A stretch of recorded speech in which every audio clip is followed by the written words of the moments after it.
I'm Robert Spencer. Welcome to volume number 2 of our little video newsletter. I'm going to show you a very short Feldenkrais lesson today, starring my friend Persis Hope, who's the nurse practitioner at Functional and Integrative Medicine of Idaho. Now, it's a little more than a minute, but I affectionately call this the 1-minute Feldenkrais lesson. And Persis will show you a very interesting way of quickly improving a quality of movement and action that she isn't quite ready to do at first, and in just a very short time she can do it with ease. Now, after you see this, I'll come back on and I'll tell you more about how it works.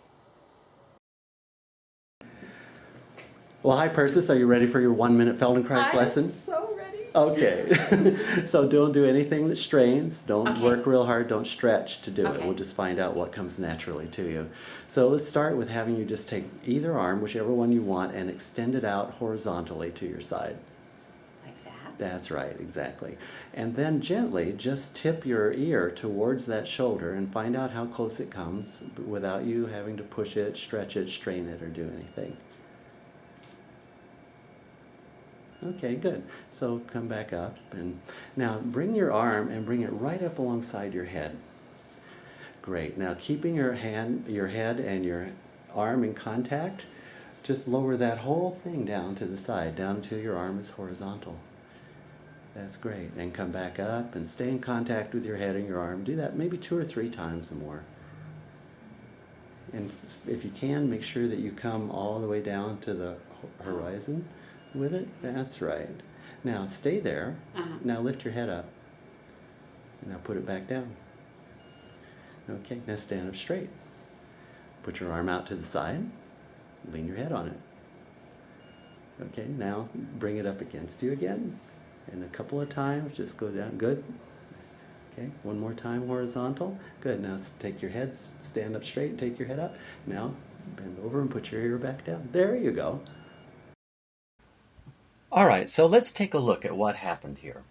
Here's a frame of the very first thing that Persis did. She's responding to the instruction to hold one arm out to the side and to gently lower her ear towards that shoulder. And you can see a fascinating thing here, that somehow her nervous system thinks that the way to solve that problem is to just bend the very top part of her neck. If you look at the photo, you see the bottom half of her neck and her torso stays completely straight and is not involved in this movement at all. It's no wonder then that her ear doesn't come anywhere near close to her shoulder, because you can't bend the top of the neck that way. So we use a strategy that is often employed in Feldenkrais work.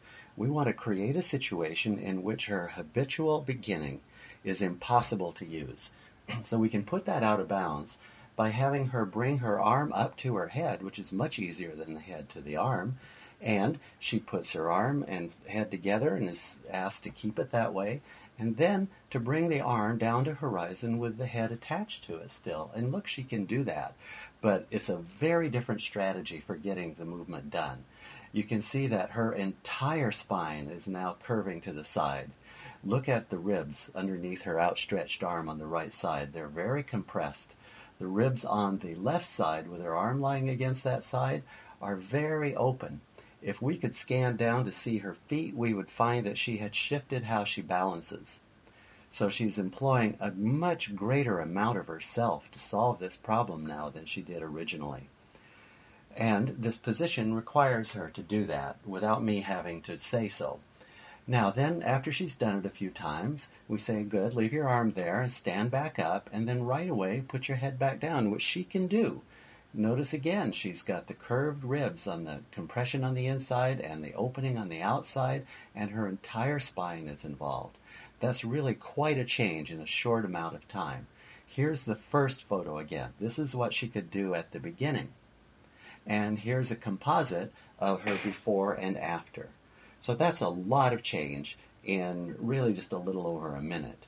Now she'll remember to do this. Whether she uses it in her regular life depends on other factors, and we'll talk about those in a different newsletter.